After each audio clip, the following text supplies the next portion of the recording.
Hello, how's your day going today? So far, mine's been kind of hectic. My silly dogs are in a really rare mood today, and they've been playing and running and romping and driving me nuts. But right now, I'm getting ready to go over. It's a place near the Amish area here in Adams County, and I'm going to pick up a sign that a lady makes my signs that I like. I've got signs all over the inside of my house, and so I had her make me one for a guest cottage. So I'll tell you more about that on the way over. So hope you'll stay tuned and go right along with me today. Bye-bye.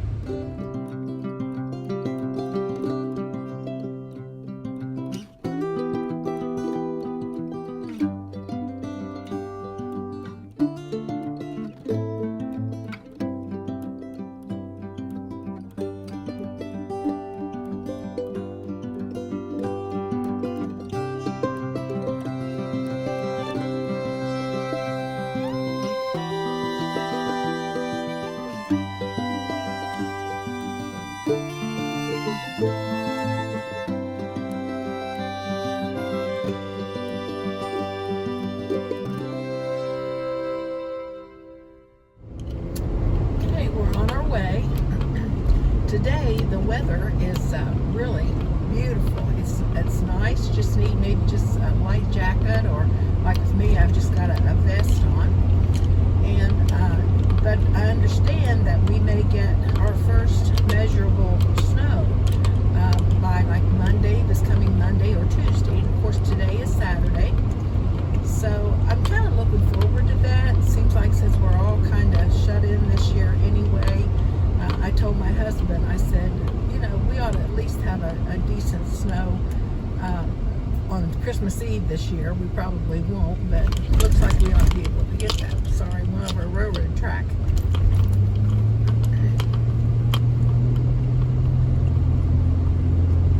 So you see my little monkeys riding along with us too.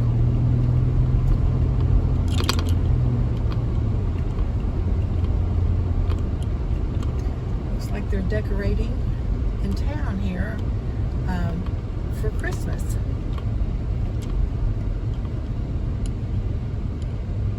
I'd love to see the lights, although you won't be seeing much from my house this year. I've kind of decided, I just put up my little ceramic Christmas tree since the kids and grandkids are not going to be able to be around this year because of COVID, so I just am not in the mood to decorate, and drag everything out. And I've got so much stuff, and nativity scenes, and I've got the animated figurines, Santa Claus and Mr. and Mrs. Santa Claus, but I just don't have the heart to dig that stuff out with nobody going to be there at our house. So maybe if we're doing, maybe next year I'll be able to decorate a little more extensively than I have this year. I'll get through the light and then I'll tell you really what today is about.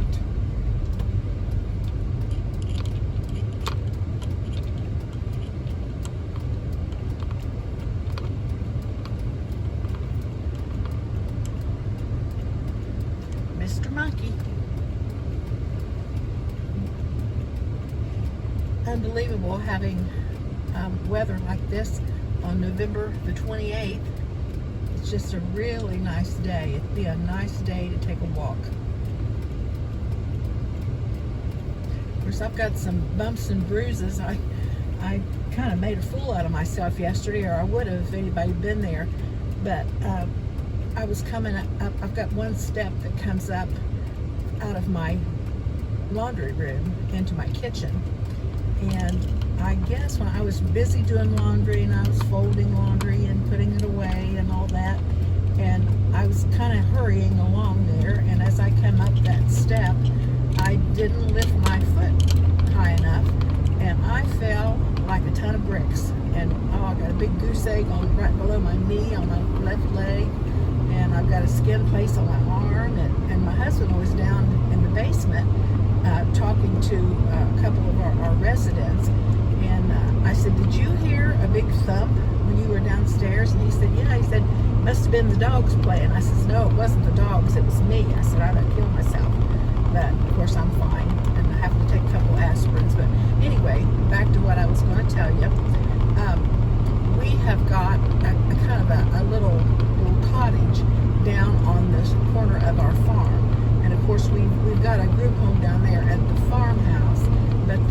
this little cottage is right on the edge of the farm, and it's got a little pond. It's really cute.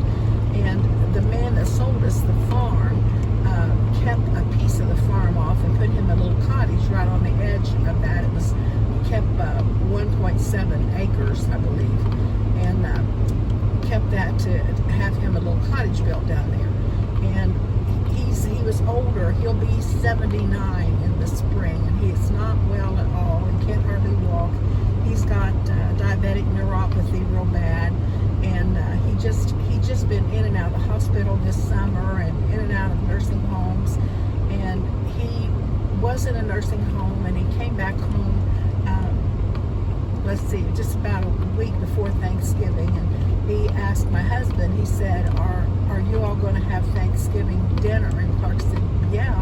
And he said, are you going to bring me down Thanksgiving dinner? Which Clark takes him supper every night anyway, because he's just not able to care for himself. And he has like some medical people come in and check and wrap his legs and stuff, but he's just not doing well. And so Clark and I worked, and we got the Thanksgiving meal and all the trimmings ready, and we fixed him up a big tray of food. And Clark went down there. It was sometime probably on Thanksgiving Day between 4 and 4:30 to take his meal down. And when Clark went in, there he was sitting in the floor. He had fallen, and he had left his phone over by his chair, and he couldn't get to his phone and to call the squad to help get him up. He's been a big man. He's lost some weight since his sickness, but he still is a big, tall man. And so he said, just hand me my phone. He said, I'm all right. Hand me my phone and I'll call the squad. Well, come to find out, he had actually fallen twice that day. And he's got to the point where whenever he falls, he calls the squad. But he wanted to be home for Thanksgiving, and he's got 2 little dogs down there, and Clark had been feeding the little dogs and everything and taking care of them. And so he ended up having to go back to the hospital. But he had been behind the scenes trying to find his little dogs a home. And he was a school teacher. In fact, he was my school teacher when I was in high school. He taught English composition, and that's been over 50 years ago. And so it's kind of been a day or two. But he had talked to some of his former students, and they had agreed to take his dogs. And so they came this morning and got his dogs, but the gentleman's still in the hospital, and he's I think resigned himself to spending the rest of his days in a nursing home. But a few years back, after he had the little cottage built, he came to us and he said, would you buy my house and contents and my car and all of that? And he said, I don't want to have any loose ends when it comes time for me to go to a nursing home. So we ended up buying his little house and furniture and all, and we let him live there.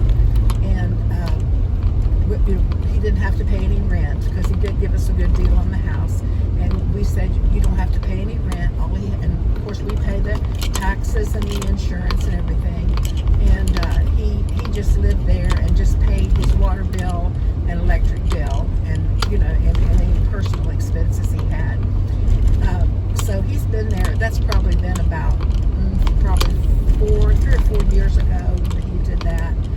And so if he stays in a nursing home permanently, because the agreement was that he could live there as long as he could live alone and be able to live there. And so his time, I know, is just about up to be able to live by himself, because he just is not able. He's just not able. They may even put him a porta potty in the living room by his chair and all of this, and he just still can't. He just can't manage. So anyway, he is probably going to be giving that house up before long.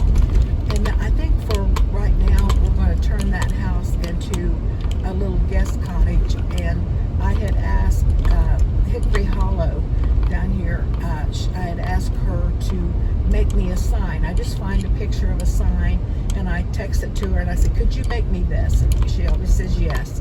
And so that's what I'm doing. I'm coming down here and I'm picking it up at Hickory Hollow, and she makes primitives. So this is where she lives, and I'm going in to pick up the sign. I'm excited to see it. She has the prettiest log house, and then she's got a little shop out here. That's what you see now is the garage where she does a lot of her woodwork. But as I turn the corner, you'll be able to see her little shop. Cutest little shop. So, and then her log house up there. It's a cute place out here near the Amish area. So I will be right back.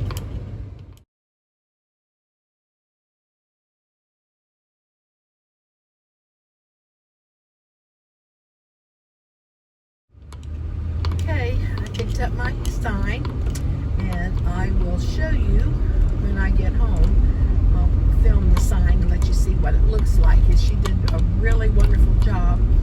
It's the I saw this sign in a book, or in a magazine rather, and it was very expensive, and Sharon always charges me less than what I would have to pay for it in a magazine or in a catalog or whatever.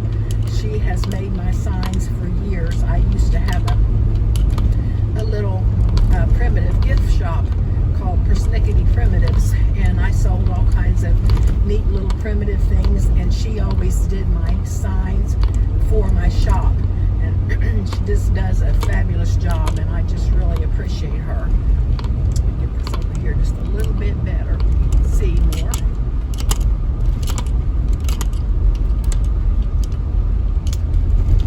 Okay, I'm just gonna just let you see some of the scenery here. Oops.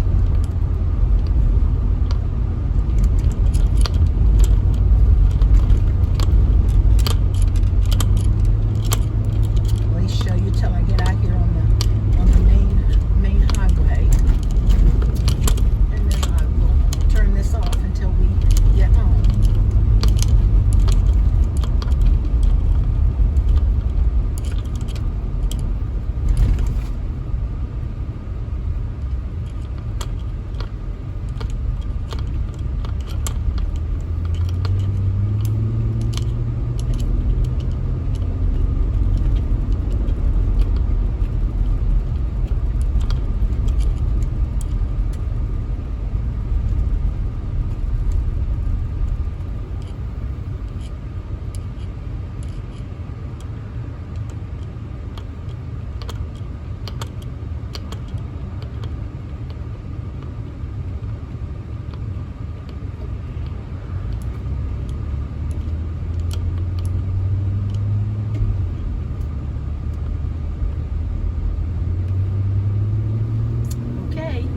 Be back when I get home, and I will show you my sign. Okay, this is my sign. I'm very pleased with it. So this will go in my bedroom down there at the little guest cottage down beside the farm. So thanks for coming along with me. Bye-bye.